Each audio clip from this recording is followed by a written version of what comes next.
Assalamualaikum warahmatullahi wabarakatuh. Masih bersama saya Ibu Lutfi Rahmawati.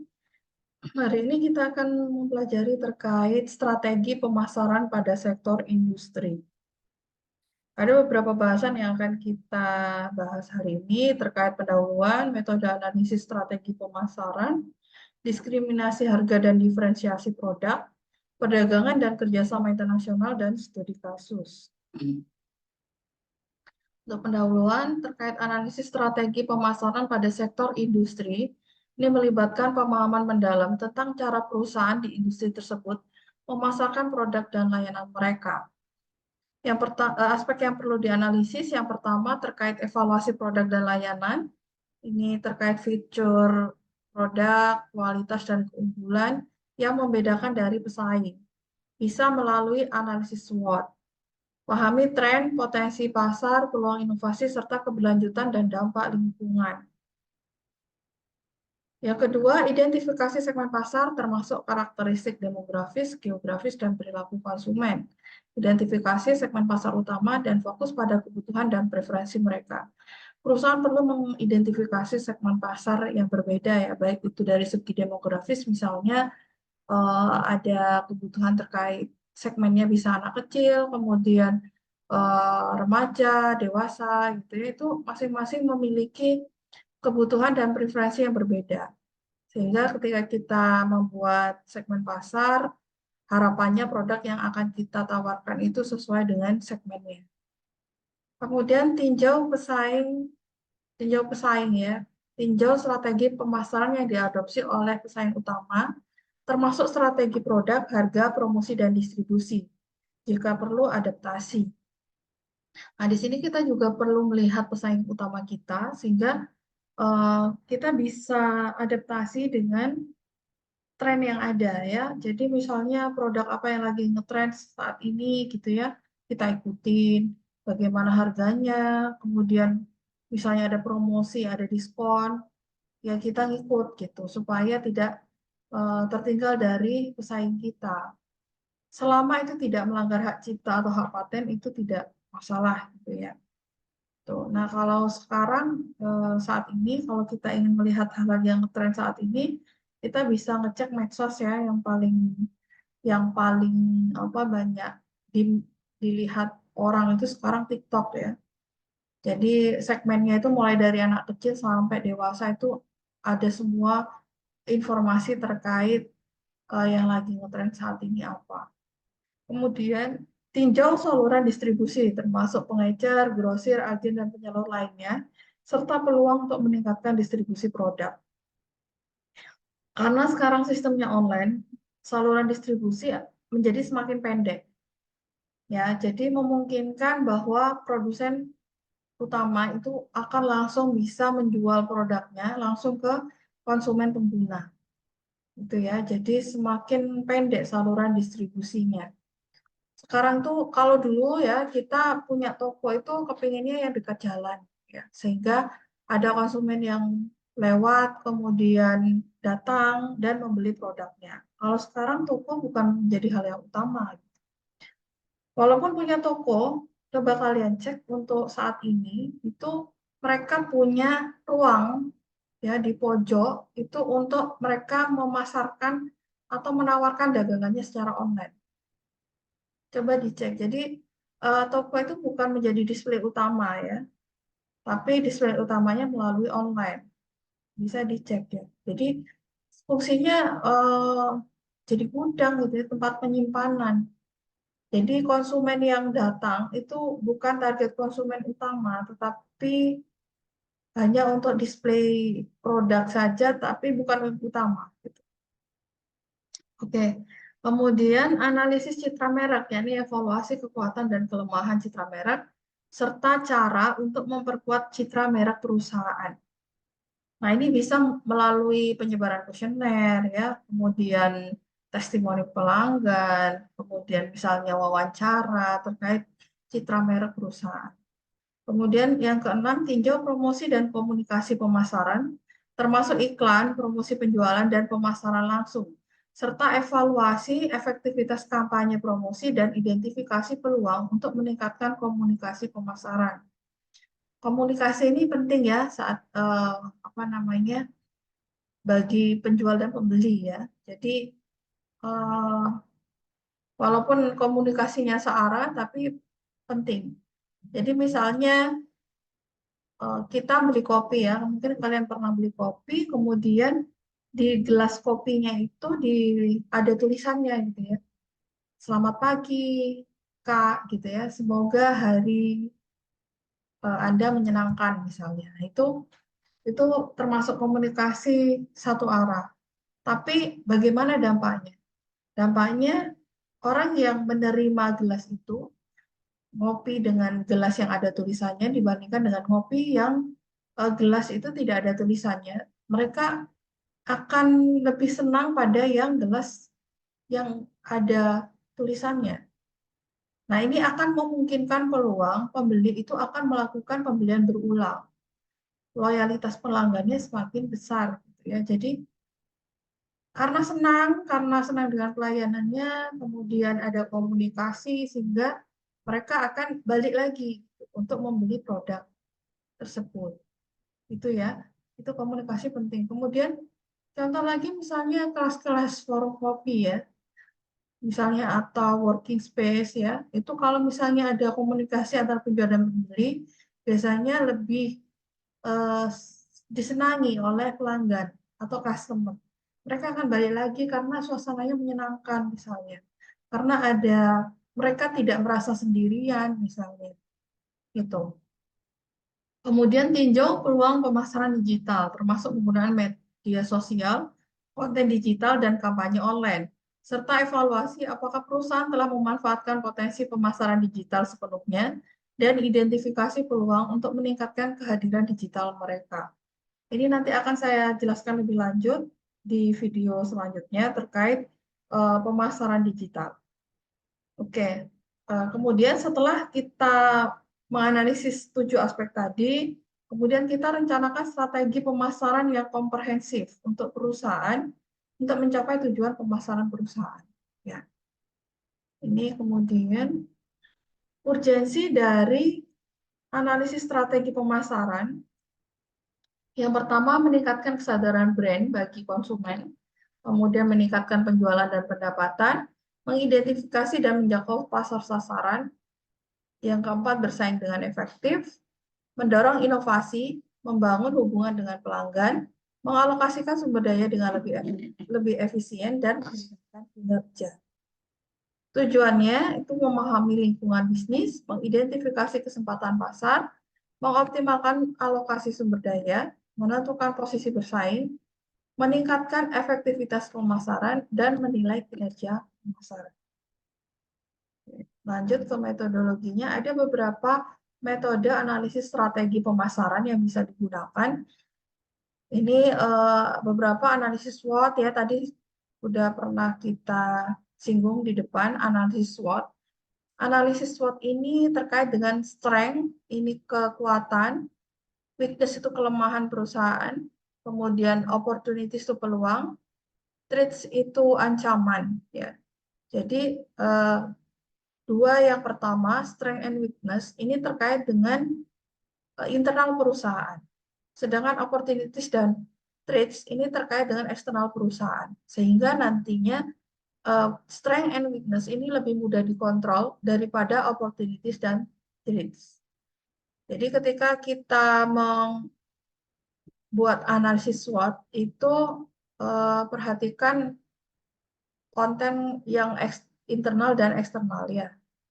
Jadi kalau internal itu terkait strength and weakness, eksternal terkait opportunities dan risks. Ini melibatkan identifikasi kekuatan internal, kelemahan, peluang eksternal, dan ancaman yang mempengaruhi perusahaan. Kemudian penelitian, ada juga metode penelitian pasar, kemudian analisis segmen pasar, kemudian analisis pesaing, analisis posisi merek, kemudian analisis bauran pemasaran atau marketing mix, dan analisis ROI pemasaran. Untuk analisis bauran pemasaran, ini melibatkan evaluasi terhadap keempat elemen pemasaran, yakni produk, price, place, dan promotion. Produk itu terkait produknya, kemudian price itu terkait harganya, place itu terkait distribusi, promotion terkait promosi. Nah, keempat-empatnya ini seharusnya terintegrasi ya. Jadi kalau kita berbicara terkait marketing mix, maka keempat elemen pemasaran ini seharusnya terintegrasi. Tidak bisa kita hanya membahas terkait produk saja, kemudian hanya harga saja gitu ya. Misalnya kita punya produk nih, tapi kita tidak bisa memberikan harga produknya berapa. Nah, itu berarti tidak terintegrasi ya. Kemudian kita tidak tahu saluran distribusinya kemana, ya itu maka tidak akan terjual produknya. Itu ya. Kemudian analisis ROI pemasaran ini terkait dengan return on investment terkait pengukuran efektivitas investasi pemasaran perusahaan. Jadi berapa sih keuntungan yang kita peroleh kemudian dibandingkan dengan biaya investasi untuk pemasaran. Sehingga nanti rumusnya ya untuk menghitung ROI ini keuntungan atau laba perusahaan dikurangi dengan biaya investasi pemasaran dibagi dengan biaya investasi pemasaran dikali 100%. Nah, ROI ini memungkinkan perusahaan untuk menilai kinerja pemasaran dan mengalokasikan sumber daya pemasaran secara efisien. Jadi kalau misalnya biayanya lebih besar daripada keuntungan yang diperoleh, maka kita harus menyusun strategi pemasaran yang lain. Itu ya. Next, diskriminasi harga dan diferensiasi produk. Diskriminasi harga adalah praktek penetapan harga di mana penjual mengenakan harga yang berbeda untuk produk yang sama kepada konsumen yang berbeda. Ini didasarkan pada perbedaan dalam elastisitas harga antara segmen konsumen atau kondisi pasar yang berbeda. Bentuknya yang pertama ada diskriminasi harga kedua. Terjadi ketika penjual mengenakan harga yang berbeda kepada konsumen yang berbeda untuk produk yang sama, tetapi dengan biaya tambahan yang diabaikan, seperti dalam kasus diskon khusus untuk anggota klub atau diskon senior. Biasanya biaya untuk anggota klub ini lebih murah daripada kita bayar individu. Ya, oke. Next, diskriminasi harga 3 tingkat. Ini melibatkan penetapan harga yang berbeda untuk produk yang sama pada waktu yang berbeda. Misalnya, kita beli tiket pesawat ya, 1 bulan sebelumnya dengan H-1, ya, H-1 bulan dibandingkan H-1, itu lebih murah yang kurang dari 1 bulan. Itu akan banyak promo ya, kemudian harganya lebih murah daripada H-1. Kemudian diskriminasi harga personal. Ini melibatkan penetapan harga yang disesuaikan secara individual untuk konsumen tertentu berdasarkan karakteristik atau perilaku mereka. Seperti diskon yang disesuaikan berdasarkan riwayat pembelian pelanggan. Kalau kalian ke Indomaret ya, ke Alfamart atau misalnya Shopee ya, itu ada keanggotaan atau member kita yang ada klasifikasinya. Misal kita member gold, silver gitu ya, kemudian ada yang platinum. Tentu saja masing-masing keanggotaan itu didasarkan pada riwayat pembelian pelanggan. Semakin banyak kita belanja, maka level kita semakin naik. Nah, level yang semakin naik itu nanti diskonnya juga akan berbeda. Diskon antara yang gold, silver, atau yang platinum itu akan berbeda. Itu ya, itu diskriminasi harga personal. Next, analisis diferensiasi produk, strategi di mana perusahaan menciptakan produk atau layanan yang unik yang memiliki nilai tambah yang membedakannya dari pesaing. Ini bertujuan untuk membuat produk lebih menarik bagi pelanggan dan memungkinkan perusahaan untuk membebankan harga yang lebih tinggi. Bentuknya yang pertama ada fitur produk ya, ini jadi kita membuat diferensiasi. Itu yang pertama terkait fitur produk, kemudian yang kedua terkait pelayanan pelanggan, yang ketiga terkait merek dan citra, kemudian yang keempat terkait pengalaman pengguna. Kemudian ada juga perusahaan yang menggabungkan antara diskriminasi harga dan diferensiasi produk. Mereka dapat menawarkan versi produk yang berbeda dengan fitur dan harga yang berbeda. Perusahaan dapat memaksimalkan pendapatan dan keuntungan mereka. Ya, ini menggabungkan antara diskriminasi harga dan diferensiasi produk. Kemudian perdagangan dan kerjasama internasional. melibatkan pemahaman mendalam tentang interaksi ekonomi antar negara perdagangan luar negeri, serta kerjasama internasional dalam hal politik, ekonomi, dan sosial.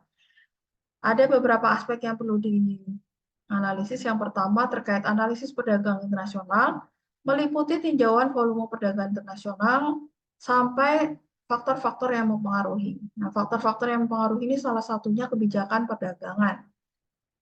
Contoh ya kemarin apa namanya Pak Prabowo ya ketika kampanye, saya tidak berbicara terkait presidennya siapa ya, tapi saya hanya menganalisis terkait apa yang terjadi saat ini. Jadi kemarin itu Pak Prabowo pada waktu kampanye menyampaikan bahwa eh, handphone itu kita akan mengurangi impor ya. Kalau bisa kita punya pabriknya di dalam negeri.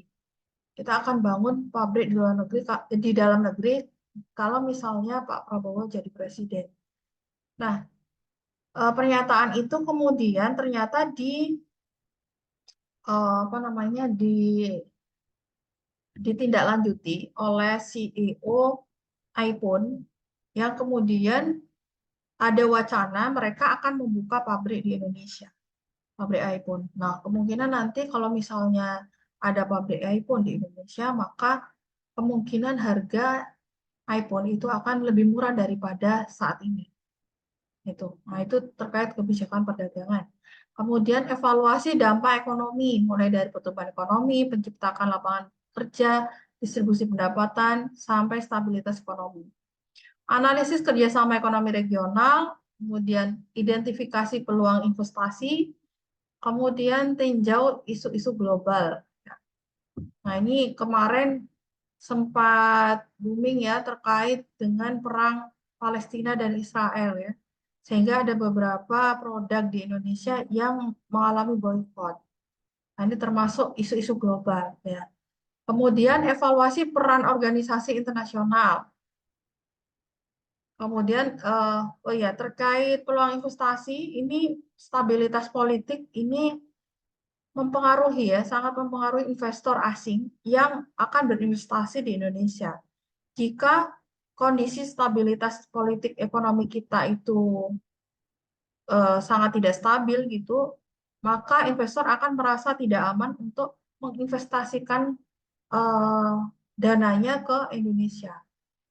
Ya, ini berpengaruh juga, termasuk misalnya pilihan presiden dan yang lainnya ya, tentu saja. Atau misalnya kebijakan presiden yang mempengaruhi masyarakat itu juga, atau misalnya yang lainnya ya terkait kondisi politik di Indonesia itu juga mempengaruhi pilihan investor akan berinvestasi atau tidak. Kemudian setelah kita menganalisis 6 aspek tadi, rencanakan strategi bisnis global ya. Identifikasi pasar target, mitra dagang potensial, serta langkah-langkah konkret yang harus diambil untuk memperluas kehadiran global perusahaan. Studi kasus. Ya, strategi pemasaran itu tidak pasti berhasil semua ya. Ada yang berhasil, ada yang tidak. Contoh yang berhasil ini sebelum ada isu Palestina dan Israel, McD itu pernah mengeluarkan ya produk yang packagingnya itu K-pop dan itu sangat booming ya, sangat booming. Padahal hanya terkait dengan packagingnya saja, itu sangat booming. Nah, itu strategi pemasaran yang berhasil. Ada juga misalnya ada produk, kalau yang gagal ini, mereka mengeluarkan produk, kemudian ternyata tidak laku di pasaran. Kemudian itu akhirnya perusahaan menarik produk yang baru tersebut. Itu ada beberapa di Indonesia juga ada. Atau misalnya kita apa eh, membuat website ya, ternyata website itu belum dimaksimalkan gitu penggunaannya sehingga itu termasuk strategi pemasaran yang gagal. Satu lagi saya tampilkan sebentar, saya tampilkan terkait nanti saja ya terkait jurnal. Baik, itu saja untuk bahasan strategi pemasaran pada sektor industri. Kita akhiri. Wassalamualaikum warahmatullahi wabarakatuh.